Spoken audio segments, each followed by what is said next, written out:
They said he was the saddest horse anyone had ever seen at an auction. But in 30 minutes, Sterling would do something that would make every man in that dusty yard question everything they thought they knew about broken spirits. The morning sun beat down on the auction yard as Silas Ward leaned against the weathered fence, watching the crowd gather around the livestock pens.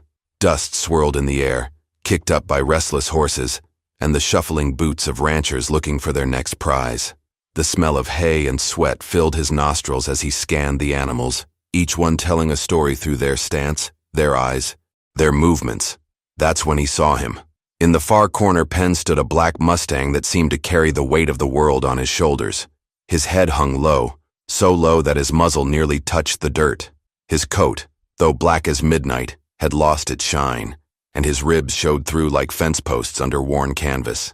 But it wasn't his physical condition that caught Silas's attention.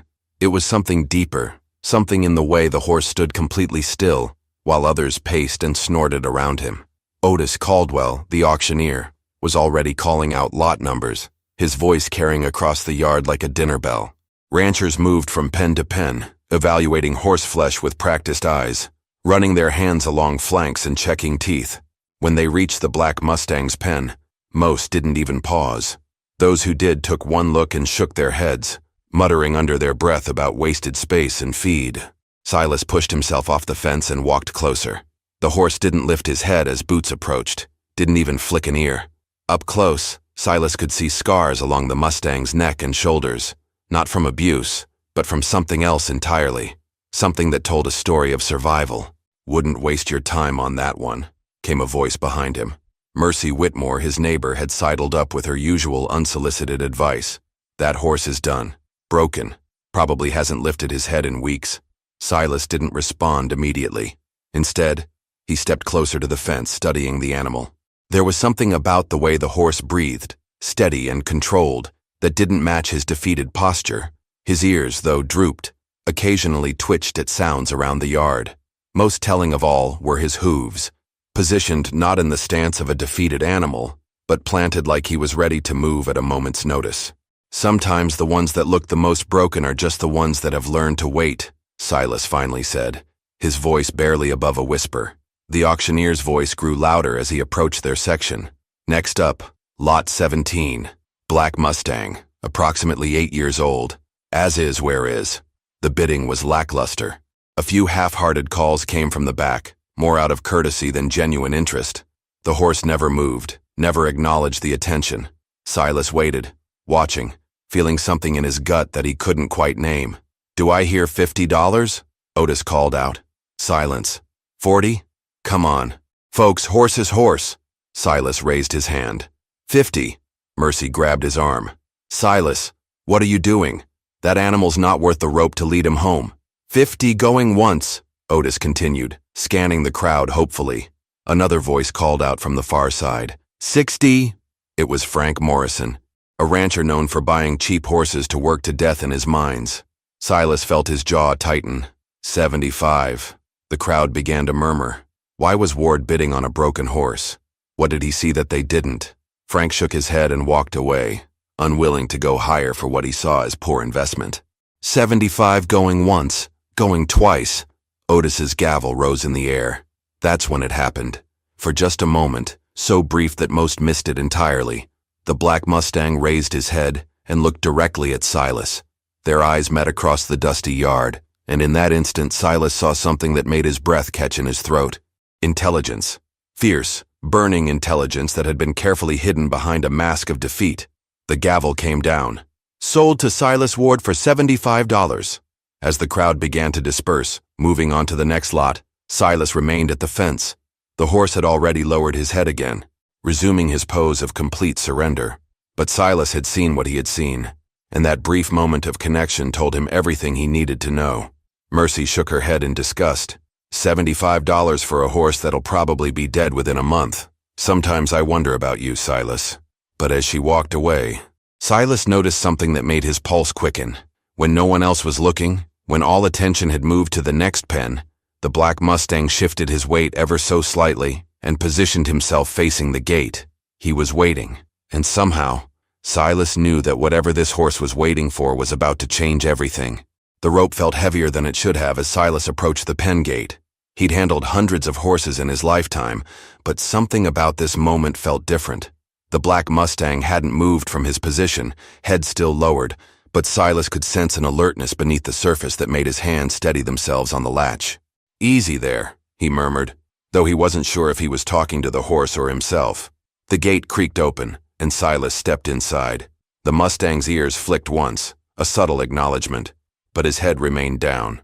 Other horses in nearby pens snorted and stamped, but this one stood like a statue carved from shadow. Silas moved slowly, deliberately, keeping his movements predictable. When he was 3 feet away, he stopped and waited. The silence stretched between them, broken only by the distant sounds of the auction continuing and the buzz of flies in the afternoon heat.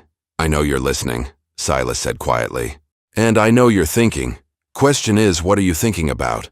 That's when the horse did something unexpected. Without lifting his head, he took a single step forward, not toward Silas, but toward the open gate. It was such a small movement that anyone watching would have dismissed it as coincidence. But Silas felt the intentionality behind it. He slipped the rope halter over the Mustang's head, half expecting resistance that never came.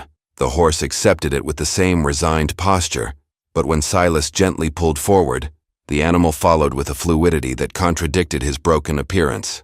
Walking through the auction yard, Silas noticed how people stared, some with pity, others with amusement.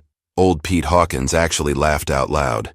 "There goes Ward with his charity case. Might as well have bought himself a hay-eating lawn ornament." But as they walked, Silas began to notice things others missed. The horse's gait was perfectly even, no favoring of any leg despite his apparent condition. His breathing remained steady even under stress. Most telling of all, his eyes, though appearing unfocused to casual observers, tracked everything around them with surgical precision. They reached Silas's wagon, and he lowered the tailgate. "Up you go," he said, expecting to need encouragement or even force. Instead, the Mustang stepped into the wagon bed with practiced ease, positioning himself perfectly for balance during transport. The ride back to the ranch was quiet except for the creak of wagon wheels and the clip-clop of Silas's riding horse.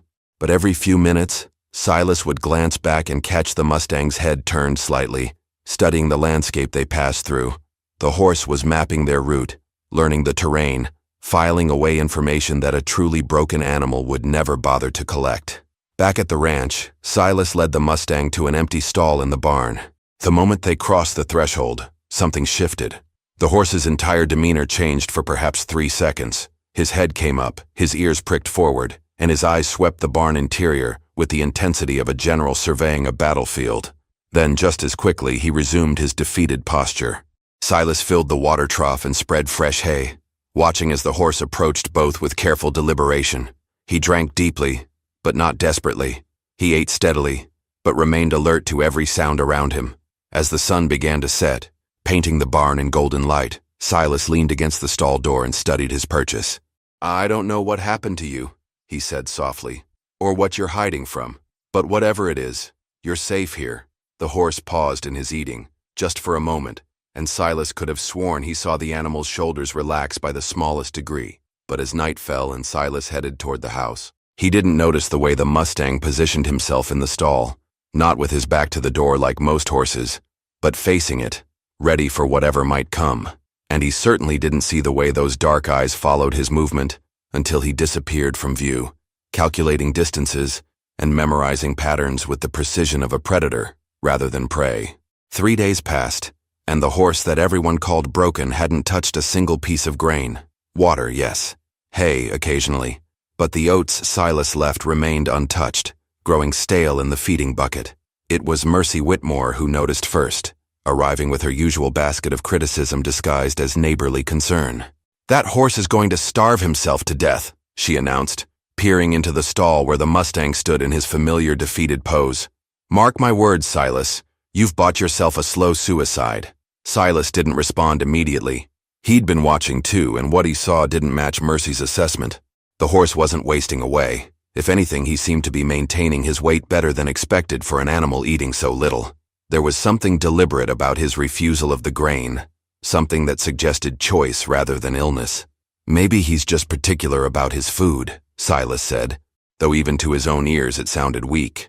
"Particular?" Mercy scoffed. Silas, that animal hasn't even tried to leave that stall. Most horses would be pacing, testing the gait, showing some sign of life. This one just stands there like he's already given up. But that wasn't entirely true either. Silas had noticed that while the horse never moved when people were around, the hay was always redistributed by morning, scattered in a pattern that suggested the animal had been moving quite a bit during the night. The water level dropped significantly between sunset and sunrise, far more than a stationary horse would drink. That evening, Silas decided to find out what was really happening. Instead of heading to the house after his evening chores, he settled into the shadows of the barn's back corner, where bales of hay created a natural blind. The Mustang couldn't see him from this angle, but Silas had a clear view of the stall. For the first hour, nothing changed. The horse stood motionless, head low, the picture of dejection. But as full darkness settled over the ranch and the last sounds of day faded away, something remarkable happened. The Mustang's head came up. Not just up, but alert. Ears pricked forward like radar dishes scanning for signals. He moved to the stall door and examined the latch mechanism with focused intensity, nudging it with his nose, testing its strength. For several minutes, he worked at it with a precision that made Silas's breath catch. The horse could open it. Silas was certain of it. But instead of escaping, the Mustang backed away and began what could only be described as a patrol route. He moved along the perimeter of his stall, checking every board, every corner, every possible entry point. His movements were fluid, confident, nothing like the stumbling wreck everyone believed him to be. Then came the most surprising discovery of all. The Mustang approached the untouched grain bucket and, after a careful sniff, began to eat. Not hungrily, not desperately, but with measured bites, pausing frequently to listen and scan his surroundings. He was eating like a soldier in enemy territory, always ready to abandon his meal and react to threats. Silas shifted his weight slightly, trying to get a better view, and a piece of hay rustled beneath him. The effect was instantaneous. The horse's head snapped toward the sound, his entire body coiled like a spring. For a heartbeat, Silas saw the animal as he truly was, powerful, intelligent, and anything but broken. Then, as if a curtain had been drawn, the Mustang returned to his defeated posture. Head down, shoulders slumped, the very picture of surrender. But now Silas understood. It was an act, a performance so convincing that it had fooled everyone, including experienced horsemen who should have known better. The question was why? Why would a healthy, intelligent horse pretend to be broken? What was he hiding from, and what was he waiting for? As if responding to Silas's thoughts, the Mustang moved to the stall's back wall and stood facing the barn entrance. His posture was alert, watchful, like a sentinel standing guard. Whatever had happened to this horse, whatever had taught him to hide his true nature, had also left him perpetually ready for danger. Silas remained hidden for another hour, watching as the horse continued his night routine. Careful eating, systematic patrolling, constant vigilance. When he finally crept away, moving as quietly as possible, he felt like he was leaving a mystery that grew deeper by the hour. Back in his house, staring out the window toward the barn, Silas couldn't shake the feeling that he wasn't just caring for a traumatized animal. He was harboring a secret, and somehow, he sensed that secret was about to demand more from him than $75 and a warm stall. The Mustang was waiting for something, and tomorrow, Silas was going to find out what. The answer came with the dawn, carried on horseback by young Tommy Chen from the neighboring valley. The boy's horse was lathered with sweat, and his face was pale with fear, as he reined up in Silas's yard. "Mr. Ward! Mr. Ward!" Tommy called out, sliding from his saddle before his horse had fully stopped. "You gotta help us. They took my pa." Silas emerged from the barn, immediately alert. "Slow down, son. Who took your father?" "3 men, maybe 4. They rode up to our place just before sunrise, said they were looking for someone. When Pa told them we hadn't seen nobody, they didn't believe him. They tied him up and took him toward Dead Man's Canyon."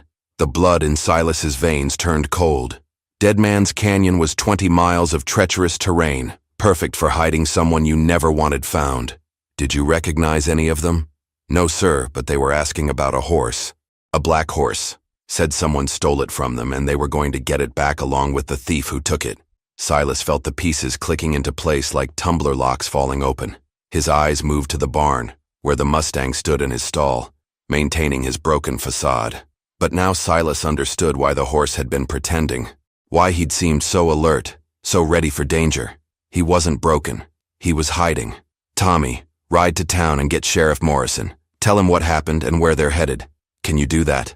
The boy nodded and swung back onto his horse, but paused. "Mr. Ward, they said they'd trade my pa for the horse. Said they'd be watching, and if anyone tried to follow them without bringing what they wanted." He didn't finish the sentence, but he didn't need to. As Tommy's horse disappeared down the road in a cloud of dust, Silas walked slowly toward the barn. The Mustang was watching him approach, and for the first time since the auction, he wasn't pretending to be defeated. His head was up, his ears forward, and his dark eyes held an intelligence that was now impossible to deny. "So that's your story," Silas said quietly, stopping at the stall door. "You didn't just wander into that auction yard. You were running from something, or someone." The horse took a step closer to the gate, and Silas could see old rope burns around his neck, marks that spoke of hard use and harsh treatment. This wasn't a ranch horse, or even a wild Mustang. This was an animal that had been trained for something specific, something that required intelligence, endurance, and absolute reliability. "They want you back," Silas continued, working through the implications. "Bad enough to kidnap innocent folks. Question is, what makes you so valuable to them?" As if in response, the Mustang moved to the center of his stall and began to demonstrate. Without any guidance or command, he dropped to his knees, rolled completely over, and sprang back to his feet with fluid grace. Then he backed up, turned in a perfect circle, and executed a series of movements that were part dance, part military drill. Silas's breath caught in his throat. This wasn't just a trained horse. This was a performance animal, trained to a level that took years to achieve. The kind of horse that traveling shows would pay hundreds of dollars for, or that wealthy men would use to impress crowds and win impossible wagers. "Someone invested a lot of time and money in you," Silas said, understanding dawning. "And they're not about to let that investment walk away." The Mustang approached the stall door and nuzzled Silas's hand with surprising gentleness. But there was something urgent in his manner, something that suggested time was running short. That's when Silas heard it, the distant sound of hoofbeats approaching from the south, multiple horses, moving fast. His heart began to race as he realized that Tommy's kidnappers hadn't been content to wait in Deadman's Canyon. They were coming here, and they were coming now. The Mustang heard them too. His entire body tensed, and for a moment, Silas saw something in those dark eyes that made his blood run cold. It wasn't fear, it was recognition, and hatred so pure, it was almost tangible. "They hurt you," Silas whispered, understanding flooding through him. "They didn't just train you. They broke you down to build you back up, and somehow you got away." The hoofbeats were getting closer. Soon those riders would crest the hill and see the ranch spread out below them. Silas had maybe 5 minutes to decide what he was going to do. He could saddle his own horse and try to run, but they'd catch him on the open range. He could hide and hope they'd search and move on, but innocent people were depending on him. Or he could make a stand, though 3 against 1 were terrible odds. That's when the Mustang did something that changed everything. He reared up on his hind legs, pawing the air, and let out a sound that wasn't quite a whinny and wasn't quite a scream. It was a challenge, a declaration of war that seemed to echo from the very depths of his soul. And in that moment, Silas realized he wasn't alone in this fight. Silas threw open the stall door, and the Mustang burst out like black lightning. There was no hesitation, no confusion about what needed to happen. The horse that had spent days pretending to be broken now moved with the precision of a weapon that had found its target. "If we're doing this, we're doing it together," Silas said, grabbing his saddle from the rail. But the Mustang had other ideas. Without waiting for tack or bridle, he positioned himself beside the mounting block and stood perfectly still. Every muscle coiled for action. Silas looked at the approaching dust cloud, now less than a mile away, and made a decision that went against 30 years of horse handling experience. He swung onto the Mustang's bare back, gripping the animal's mane for stability. The moment Silas settled into position, the horse exploded into motion. But this wasn't the wild, uncontrolled run of a panicked animal. This was calculated speed, every stride perfectly placed, every turn executed with mathematical precision. They burst out of the barn and headed not away from the approaching riders, but directly toward them. As they crested the first hill, Silas could see the 3 men clearly, hard-faced strangers with the look of professional troublemakers. their horses foam-flecked from hard riding.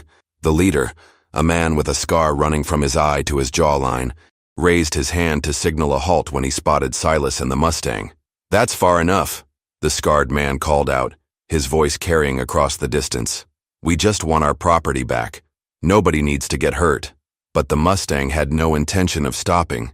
If anything, he seemed to gather himself, his stride lengthening as he bore down on the three riders. Silas felt the raw power beneath him, muscles bunching and releasing with mechanical precision, and realized he wasn't just riding a horse. He was riding a force of nature that had been compressed for days and was now unleashing everything it had held back. "Sterling!" the scarred man shouted, and Silas felt the Mustang's response like an electric shock through his entire body. The horse's name. They'd called him by name, and the effect was immediate and terrifying. Sterling didn't slow down. Instead, he began to execute a series of movements that defied everything Silas thought he knew about horses. At full gallop, he suddenly dropped low, almost to his belly, causing the first rider's rope to sail over their heads. Then he sprang up and to the right, avoiding the second man's attempt to block their path. The third rider, apparently learning from his companion's mistakes, simply drew his weapon and aimed it directly at them. But Sterling had been expecting this. At the last possible second, he planted his front hooves and skidded to a halt so abruptly that Silas had to grab mane to keep from flying over the horse's head.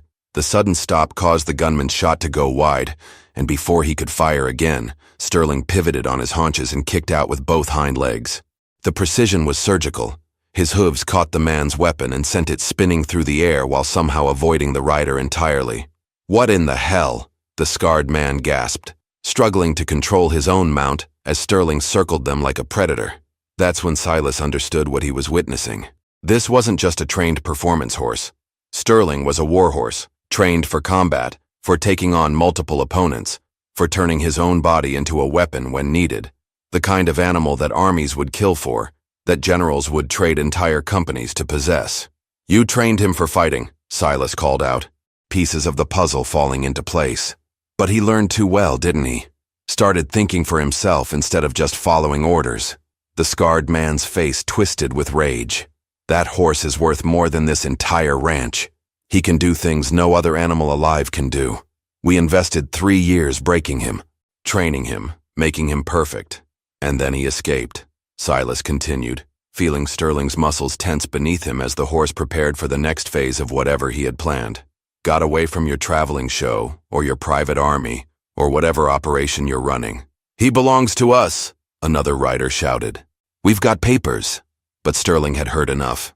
Without warning, he reared up on his hind legs, pawing the air like a stallion claiming his territory, and let out that same challenging scream that had echoed through the barn. It was a sound that spoke of freedom, of refusal to submit, of a spirit that had been bent but never broken.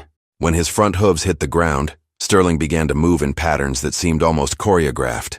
He danced between the three horses, causing them to rear and sidestep, their riders fighting to maintain control. Each movement was calculated to create maximum chaos while keeping Silas perfectly balanced and safe. "He's not going back with you," Silas said, his voice carrying absolute certainty. "And neither am I." The scarred man reached for his weapon, but Sterling was already moving again, this time heading directly toward the canyon trail where Tommy's father was being held. The message was clear. This fight wasn't over, and it was about to move to ground of Sterling's choosing. As they raced toward Deadman's Canyon, Silas could hear the 3 men following, cursing and shouting threats. But beneath him, Sterling ran with the confidence of an animal who had been planning this moment for days, who had been waiting for exactly the right partner to help him settle an old score. And Silas realized that whatever happened next, he was about to discover just how far a horse would go to protect the people who showed him kindness instead of cruelty. Deadman's Canyon opened before them like a wound in the earth, its red walls rising hundreds of feet on either side. Sterling plunged into the narrow passage without hesitation, his hooves finding purchase on rock that would have sent most horses tumbling. Behind them, the sound of pursuit echoed off the canyon walls, magnified and distorted, until it seemed like an army was giving chase. Silas pressed himself low against Sterling's neck as they navigated the treacherous path. The horse moved with supernatural confidence, taking turns that seemed impossible at their speed, leaping over fallen rocks and dodging overhanging ledges with split-second timing. It was like riding a force of nature, that had memorized every inch of this deadly terrain. "How do you know this place?" Silas whispered. But Sterling's only response was to surge forward even faster, following a path that was invisible to human eyes but clearly mapped in the horse's memory. They rounded a sharp bend, and suddenly the canyon opened into a natural amphitheater. There, tied to a dead tree in the center of the space, was Chen, Tommy's father. He looked up as they approached, his eyes widening in disbelief at the sight of man and horse moving as one fluid entity. "Mr. Ward?" Chen called out weakly. "How did you—" But Sterling was already moving toward him, sliding to a halt beside the tree. The horse positioned himself perfectly, allowing Silas to lean down and work at the ropes binding the older man. As his hands worked at the knots, Silas kept glancing at the canyon entrance, knowing their pursuers couldn't be far behind. "There's 4 more of them," Chen said urgently as Silas freed his hands. "They split up when they heard you coming. This was a trap, Mr. Ward. They wanted to draw you here." As if summoned by his words, riders appeared at both ends of the canyon, sealing off any escape. 7 men total, all armed, all converging on the natural amphitheater with practiced coordination. The scarred leader sat his horse at the main entrance, a satisfied smile twisting his features. "End of the line, Ward," he called out. "Nowhere left to run. Hand over our property, and maybe we'll let you and Chen ride out of here."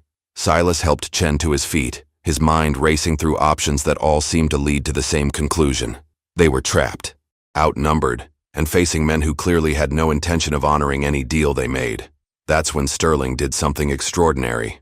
The horse walked to the center of the amphitheater, positioned himself equidistant from all the riders, and began to perform.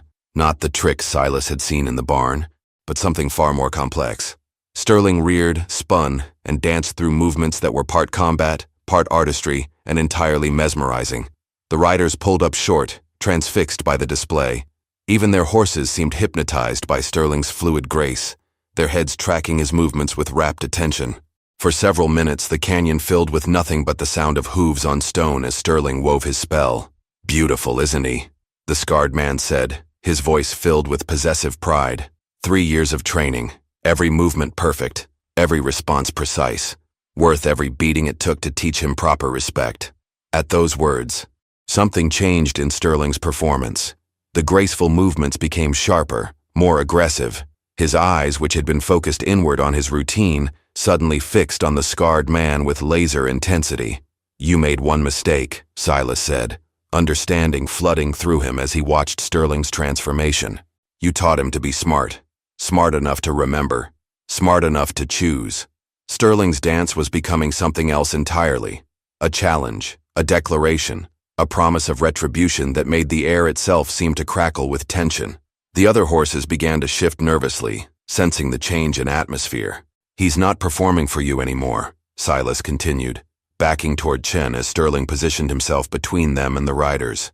"He's showing you exactly what he learned during those 3 years, and he's about to use every bit of it against you." The scarred man's smile faded as Sterling's movements intensified. The horse's entire body coiled like a spring under enormous pressure. Around the amphitheater, the other riders began to reach for their weapons, finally understanding that they weren't watching a surrender. They were watching a declaration of war. Sterling planted his hooves, raised his magnificent head, and screamed his challenge to the canyon walls. The sound echoed and re-echoed, seeming to come from everywhere at once, and when it finally faded, the silence that followed felt like the moment before lightning strikes. Then Sterling moved, and everything exploded into chaos. What happened next defied everything Silas thought he knew about horses and their limitations. Sterling became a living weapon, moving through the 7 riders like black lightning through a storm cloud. He struck with surgical precision, a shoulder check that sent one man tumbling from his saddle, a perfectly timed rear that knocked a weapon from grasping hands, a spin and kick combination that scattered 3 horses in different directions. But it wasn't random violence. Every movement served a purpose. Every attack was calculated to disable rather than destroy. Sterling was dismantling their formation, turning their numerical advantage into chaos and confusion. Within minutes, the organized trap had become a melee of spooked horses and cursing men trying to regain control. The scarred leader, seeing his carefully laid plan falling apart, spurred his horse directly toward Silas and Chen. "If I can't have the horse, nobody can," he snarled, raising his weapon.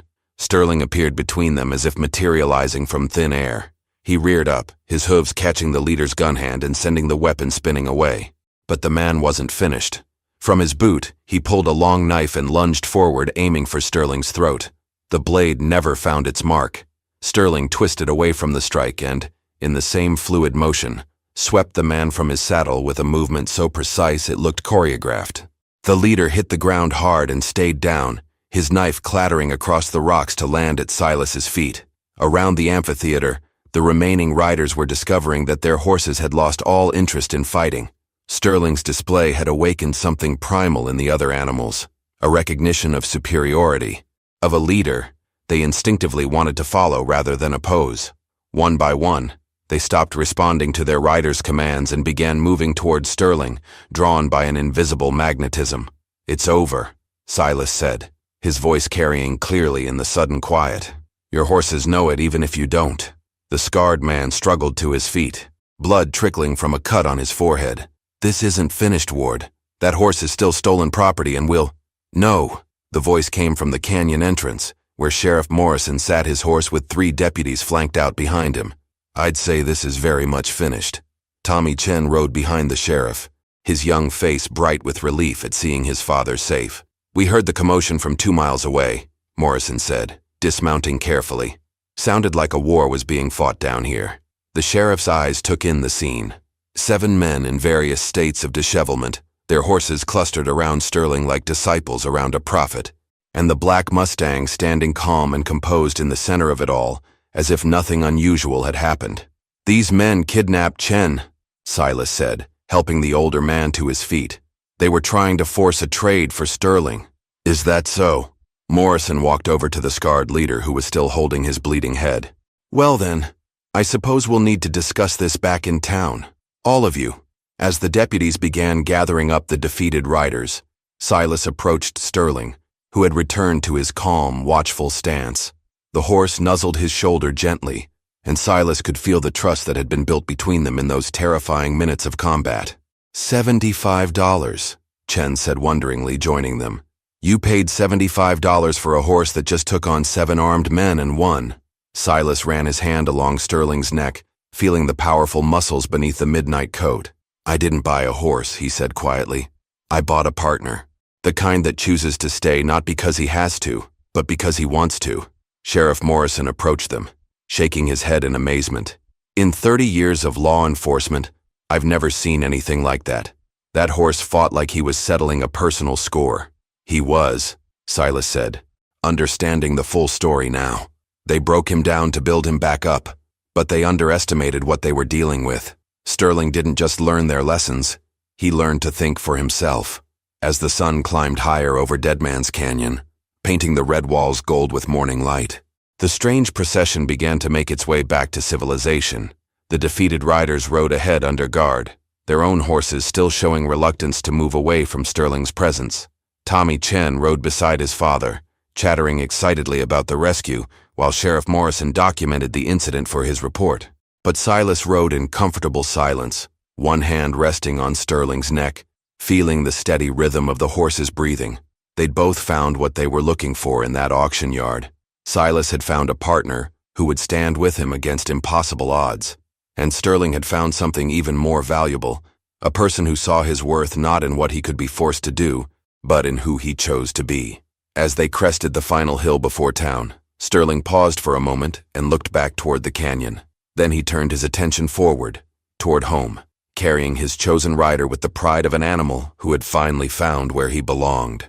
The saddest horse at the auction had become something extraordinary, not through force or training, but through the simple recognition that sometimes the most broken-looking souls are just the ones waiting for someone to see their true strength. If you enjoyed this story, click the video on your screen now to watch another unforgettable Western tale, where courage and destiny collide in ways you never expected. Don't forget to subscribe and consider a super chat to help us keep bringing you more stories like these. Your support means everything to us.